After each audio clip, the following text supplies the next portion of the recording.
Cabinet विस्तार 2024 की बिसात के बारे में। कर्नाटक में 20 मई को कांग्रेस की सरकार बनी। तब सिद्धारमैया ने सीएम डीके शिवकुमार ने डिप्टी सीएम और 8 अन्य विधायकों ने मंत्री पद की शपथ ली थी। आज सरकार का मंत्रिमंडल विस्तार किया गया है। बेंगलुरु में राज्यपाल थावरचंद गहलोत ने विधायकों को मंत्री पद की शपथ दिलवाई। यानी अब कर्नाटक कैबिनेट में 34 मंत्री हो गए। साथ ही शनिवार को विभाग का बंटवारा भी हो गया है।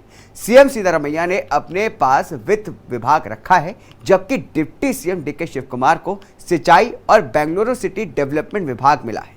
वहीं जी परमेश्वर को गृह विभाग दिया गया है। सामने आई लिस्ट के मुताबिक सीएम ने अपने पास कैबिनेट मामले, intelligence, personal and administrative reform और सूचना विभाग रखा है।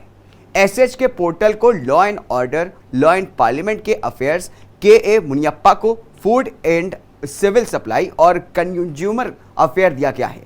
इसी तरह से कांग्रेस अध्यक्ष मल्लिकार्जुन खड़गे के बेटे प्रियांक खड़गे को ग्रामीण विकास और पंचायती राज विभाग दिया गया है।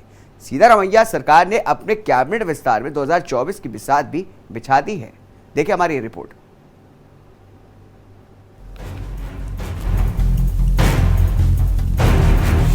कर्नाटक में 20 मई को कांग्रेस की सरकार बनी थी। सिद्धारमैया ने सीएम तो डीके शिवकुमार ने डिप्टी सीएम पद की शपथ ली थी। अब एक हफ्ते के बाद शनिवार को सरकार का मंत्रिमंडल विस्तार किया गया है। बेंगलुरु में राज्यपाल थावरचंद गहलोत ने 24 विधायकों को मंत्री पद की शपथ दिलवाई। इनमें 9 लोग पहली बार विधायक बने, जबकि एक महिला विधायक भी शामिल है। कर्नाटक कैबिनेट में अब 34 मंत्री हो गए हैं। 34 मंत्रियों में 10 ने 20 मई को ही शपथ ले ली थी, जिनमें जी परमेश्वर, के मुनियप्पा, के जॉर्ज, MB पाटिल, सतीश जारकीहोली, प्रियंका खड़गे, रामालिंगा रेड्डी और BZ जमीर अहमद खान शामिल थे। कर्नाटक के मंत्रिमंडल विस्तार में कांग्रेस ने अभी से 2024 के लोकसभा चुनाव की तैयारी शुरू कर दी है।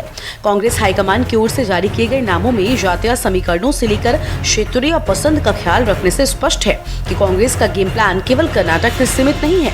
कहा जा रहा है कि मंत्रिमंडल विस्तार के जरिए कांग्रेस ने लोकसभा चुनाव 2024 में पड़ोसी राज्यों में भी अपनी सियासी जमीन मजबूत करने के लिए कमर कस ली है। कर्नाटक कांग्रेस के 24 विधायकों को मंत्री पद की शपथ दिलाई गई। इन नेताओं में दिनेश गुंडूराव, शरण बसप्पा दर्शनपुर, HK पाटिल, कृष्ण बैरेगौड़ा, N चेलुवरायस्वामी, के Venkatesh, Shivanand Patil, Timmapur, Ramappa बलप्पा, SS Mallikarjun,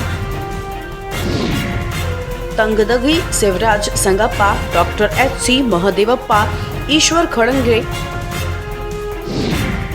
क्याथासंद्र N राजाना, doctor शरद प्रकाश रुद्रप्पा पाटिल,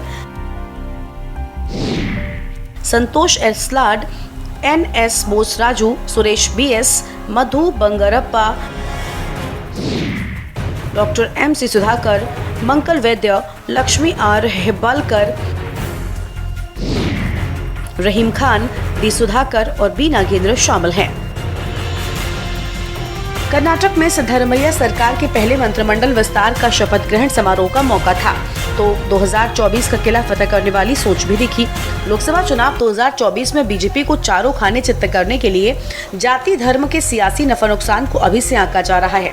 यही वजह है कि कैबिनेट विस्तार में 2024 के लिए जमीन अभी से तैयार की जानी शुरू हो गई है, जिसकी बानगी सिद्धारमैया के पहले कैबिनेट विस्तार में दिखाई भी पड़ी। दक्षिण का द्वार कहे जाने वाले कर्नाटक में सिद्धारमैया सरकार के कैबिनेट विस्तार में 2024 का किला भेदने के लिए हर तैयारी 2023 में ही पूरी की जा रही है। कांग्रेस की धर्म जाति की सियासी विसात को समझे तो सभी मोहरे चुन चुन कर लिए गए हैं। नामधारी रेड्डी समुदाय से 1, वोकलिगा समुदाय से 4,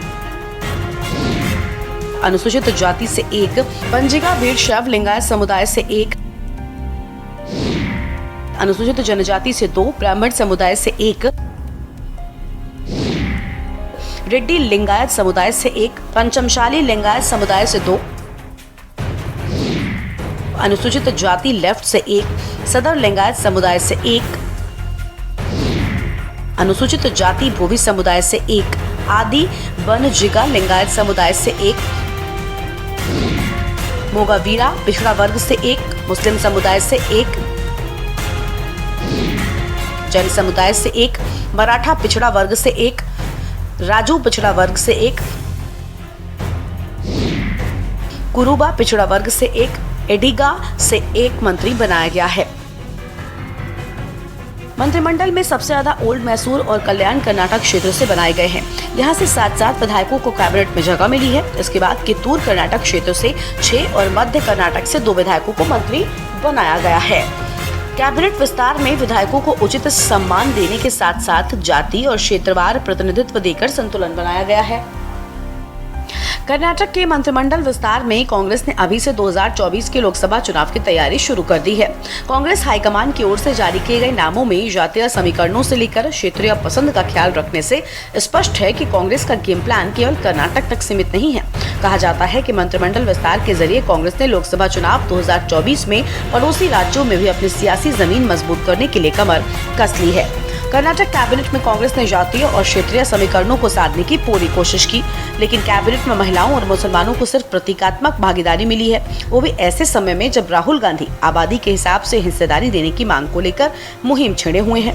कर्नाटक चुनाव के दौरान ही राहुल गांधी ने जितनी आबादी उतना हक का नारा दिया था, लेकिन कैबिनेट विस्तार में ऐसा नहीं दिखा। 2024 सदस्यों वाली कर्नाटक विधानसभा में कांग्रेस को 135 सीटें मिली हैं। विनीत शर्मा, स्पेशल डेस्क, के न्यूज़ इंडिया।